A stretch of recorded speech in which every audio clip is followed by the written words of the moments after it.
Dans la promotion, le M5 n'est pas servi. Le M5 n'est pas servi. Et maintenant, l'autre aspect qu'il faut dire, c'est ces promotions-là, c'est une promotion au coup d'État. C'est une promotion au coup d'État. Parce que colonel à général, on ne connaît pas bien, on ne connaît pas comment on appelle le fonctionnement, comment les grades, mais c'est comme si on demande certains pour caricaturer, c'est comme de colonel à général, c'est comme quelqu'un qui saute le DEF et qui passe au bac. Donc là, on voit clairement que les étapes pour y arriver ne sont pas respectées, n'ont pas été respectées. Et l'entretien d'un général, ça coûte cher au budget. Et je rappelle, Omar, que un colonel avec les indemnités et avantages, un colonel peut coûter à l'État, au budget, 1,5 million. Donc ne parlons pas de général. D'accord, oui, le traitement des généraux, peut-être que nous allons revenir. Vous avez fait bien de mentionner justement les étapes pour devenir général. Je pense qu'il y a même en tout cas un décret qui est même publié dans le journal officiel. J'ose espérer que la région nous suit et qu'elle est en mesure justement de diffuser ce décret qui parle justement du grade de général. Voilà. Quelles sont les étapes qu'il faut justement suivre. Oui, la régie peut... Voilà, et il s'agit justement de aller... décret. Voilà. Donc on voit, on voit le décret et puis le tableau numéro 1 qui parle du personnel officier, grade général au niveau des grades, général d'armée échelon 4, conditions d'accès après 40 ans de service, indice 1382. Et puis on voit après le général de corps d'armée. Voilà, et puis général de division, échelon 3, après 25 ans de service, général de brigade, échelon 2, après 30 ans de service, l'indice 1370. Omar, ça c'est juste un petit tableau pour montrer les conditions d'accès. Donc nous sommes tous d'accord, que les étapes ont été brûlées, comme on dit.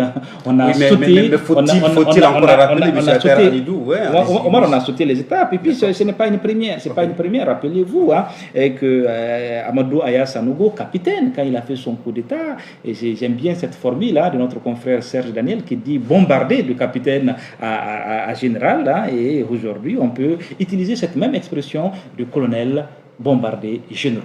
D'accord, oui, de colonel bombardé généraux, comme quoi que les étapes ont été justement n'ont pas été respectées, en tout cas, mais bon, faut-il rappeler, le décret quand même est aussi un peu plus clair là-dessus, parce qu'on parle en tout cas d'un décret qui a un caractère exceptionnel. Le mot exceptionnel aussi, M. Atter, a tout son sens, parce que ceci relève aussi des prérogatives, sinon des prérogatives du président qui a la latitude de nommer.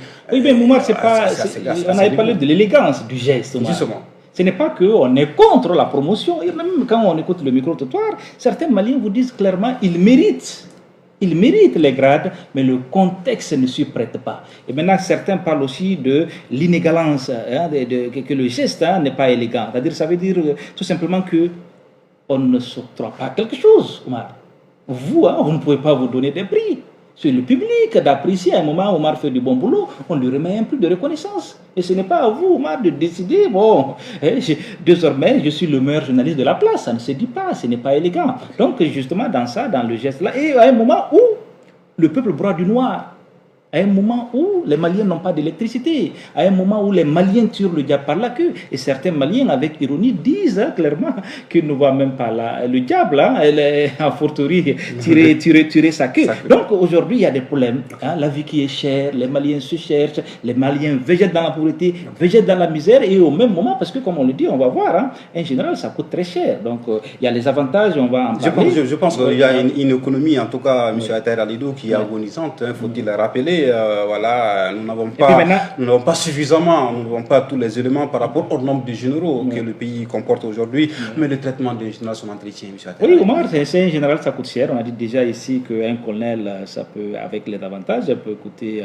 jusqu'à 1,5 million pour le budget. Donc maintenant, pour ces différents généraux, les 5 généraux, on peut faire une estimation de 2 millions minimum par mois. 2 millions minimum par mois par général, parce qu'ils sont 5 généraux. Rajoutés aux anciens aussi. Il y a d'autres généraux.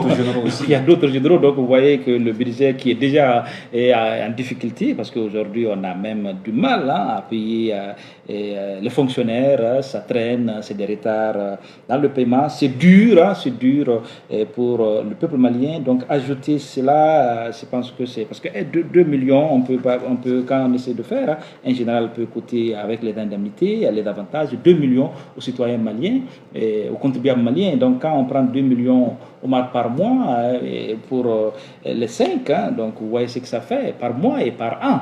Donc c'est minimum plus de 100 millions pour le contribuable malien. Donc ça fait beaucoup, sans compter l'entretien des autres généraux.